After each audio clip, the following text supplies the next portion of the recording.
For a while now. Everything's been falling apart for a while now. I used to know what it meant to exist like everyone else, what it meant to live in my own skin and as myself with my thoughts being as they are and leaving them that way.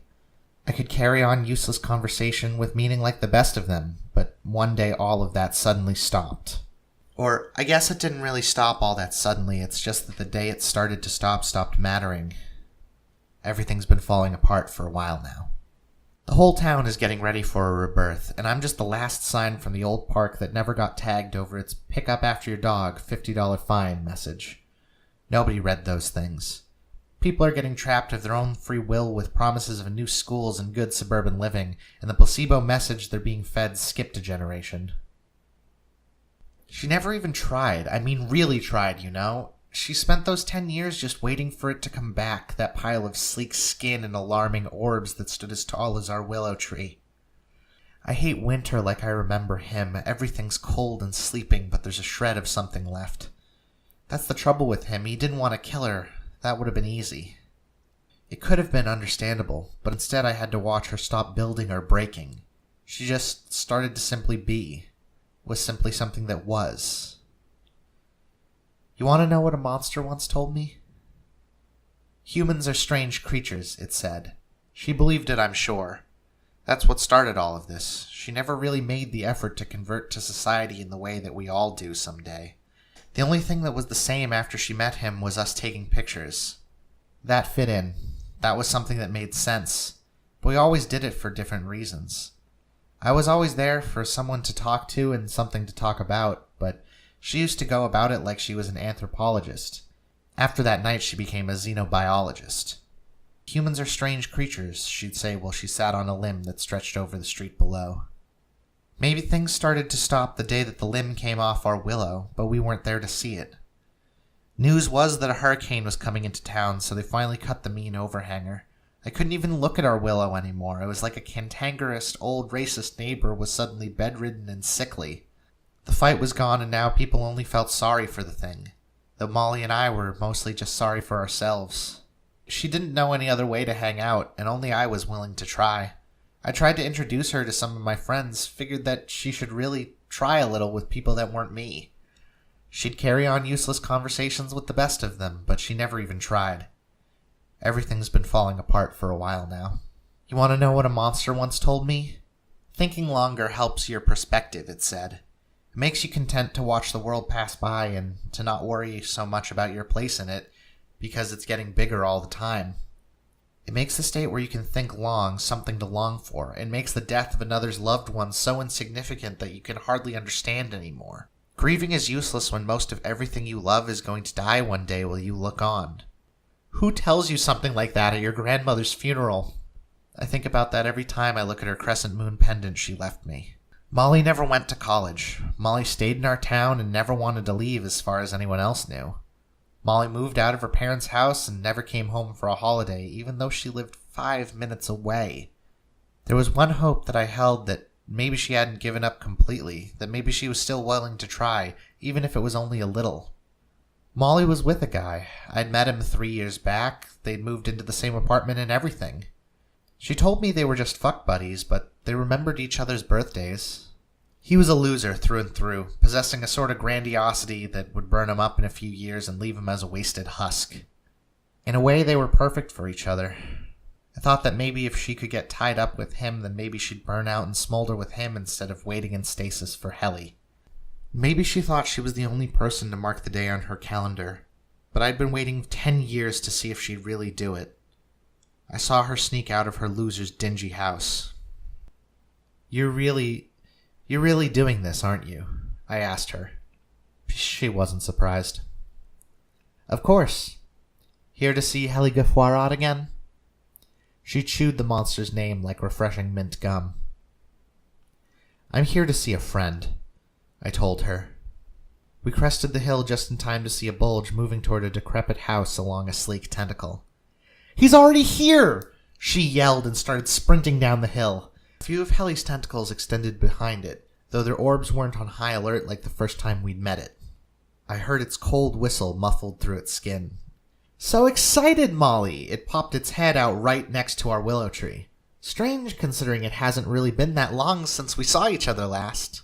Shouldn't friends always be excited to see each other? Molly responded, out of breath, as she embraced its trunk next to the house. She was never this happy to see any person. Helly motioned for her to enter, and I followed in unbidden. Helly brought a tentacle and eye low to level with me. "You're back too, Greege?" Its thin blue mouth sneered. "That's unexpected." I glared at the dull red eye within its tentacle. "I'm here to try talking sense into Molly one more time. I don't need any more of you." Molly was already racing to the fridge in the back of the single room. She heaved its door open with all of her strength and hauled out one of Helly's shimmering pieces of parsley. She started eating. Helly smiled. "Made your decision, I suppose." It created the same curves with its tentacles that served as chairs a decade ago. Molly reclined and continued munching. I stayed standing. "If you're really set on this, then you'll find you might be able to make the full transformation tonight." Molly's eyes lit up as she swallowed bite after bite of the large sprig. "Though I have to tell you, it will be painful and it won't be pretty," Helly concluded. Molly took a break from her meal. "No pain, no gain, right?" She took a bite, speaking with her mouth full. "If I'm gonna end up looking as good as you, I'm gonna need to suffer a bit." She swallowed. "It won't be that long, and thinking long helps your perspective." I walked over to her. "Can you stop fucking saying that?" I was yelling. I hadn't meant to yell. "Watch your language in my house, will you?" Helly whistled over me. "Yeah, simmer down, Greege." Molly was already on her second giant sprig. "No," I looked her in the eyes. "I can't just simmer down when my friend is going to make the biggest mistake of her life." "Don't be so dramatic," Molly said, relaxing further against Helly's tentacles. "I'm going to live far too long for this to be my worst mistake." I yelled at her, and they treated me like an irrational child. I tried to berate her to make her feel like maybe she was the strange one for thinking that people were impossible to deal with and the only way that humans interacted didn't make any sense. But it was like I knew the flaws with my own words when I said them. Felt like I was babbling incoherently over the din of her munching on that sprig of parsley. Her eating picked up pace as she rebutted my refusal of her logic, and soon she had gone through dozens of the sprigs. She stopped for a moment, out of breath and panting. Helly Gafarad leaned his tentacle back to fully recline her, using the one that was supposed to be my chair as additional support. "There, there, child." Its voice was smoother than before, like a fall breeze. "The first of many transformations should start soon." Molly began to shake violently, her skin stretching into angular shapes for a few moments and then settling back around her bones where it soon would no longer belong. Her eyes darted around the room, coming to focus briefly on me and then resting squarely on Helly.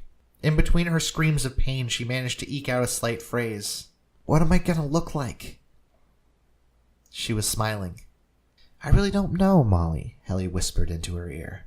"Form fits function in all things, so it all depends on what you want to do. And don't worry about this first form." She screamed as her scalp stretched outward to form 10 antennae, each twice as long as the rest of her body. Her eyes bulged out of her skull and moved to the side of her face. They enlarged into multifaceted orbs that extended a few inches off of her face. Her chin disappeared entirely, and her mouth turned sideways and moved down her neck. Her neck screamed out, the rest of her body stretching and attempting to find a solid shape. "Why not, Helly?" "You'll get to change it when you're older, of course." Its thin blue lips were tightly closed, and it spoke through its teeth. I guess even it was unsettled by what it took to make a monster. I didn't end up perfectly suited to travel in just a century, you know. It had switched back to its colder voice. I hadn't spoken in hours, and by now I was starting to feel like an accessory. Like this was a job for monsters, and humans need not apply. Her transformation continued, with long, girthy mandibles growing out the side of her neck near her mouth. Her skin had taken on a hard texture and was hardening in several places. Meanwhile, the rest of her body began to settle in on a shape. Her torso shrank to a small ball of blue exoskeleton, from which 6 downward-facing tri-jointed appendages ending in rigid spikes protruded. Lower on her neck, 4 similar tri-jointed limbs grew, but these ended in dexterous 8-fingered claws. Her panting and cries of pain ceased. Molly? She couldn't be the same. Her antenna swiveled towards me while her new eyes scanned my body up and down. She opened her mouth to speak, and it sounded thin and musical, like a soft melody on a bamboo flute. "It feels so amazing, Greege." She cracked each of her joints in turn, swiveling them in their 360-degree sockets. "It really is based on what you want. I can hear the thoughts of everyone on the eastern seaboard." Her antennae were darting at odd angles, constantly shifting. "Why would you want that?" She just couldn't. "People never made any sense, Greege." She lowered herself gingerly onto the floor, her spikes sticking into the wood. "They're always hiding something, and nobody is what they look like." She fiddled with her claws nervously.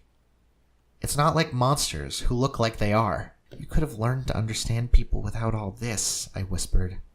"That's all anyone's trying to do." She placed a claw on my shoulder. It burned slightly, like a coffee mug right out of the microwave. "No, I couldn't. None of you actually can." Her mandibles clenched. "And I'm no good at pretending, you know that." She took her claw off my shoulder and went back over to the fridge. "All that transforming worked up my appetite again, Helly." She angled her central orb and swiveled two of her feet forward to open the door of the fridge. She grasped a parsley in her upper dexterous claws. "After all, I'm gonna need more if I want to get bigger." Helly leaned down and whistled in my ear with the menace of frostbite. "You should go. You've outstayed your welcome." You want to know what a monster once told me? She told me that she never understood a single person until she stopped being one. She told me that when she grew those antennae out of her head, it was like she was connected to others for the first time. It was like secrets were all revealed and she could now interact with special people occasionally and fully. And that was better than all the fake interactions that she had to do every day to try and seem okay. She told me that there is nothing better than knowing everything to be as it is, and knowing that you are everything you seem to be, because the day you no longer are that, you will change to match the new you. She didn't tell me just once. I still see her sometimes. I guess when she saw the inside of my head, she decided that I am one of those special and occasional people who she could have full interaction with. And every time she visits me, she brings some of the parsley. Maybe the day that things started stopping was later than I thought, and maybe they're hardly stopping at all. It's getting harder to be a person every time she visits. Everything's been falling apart for a while now.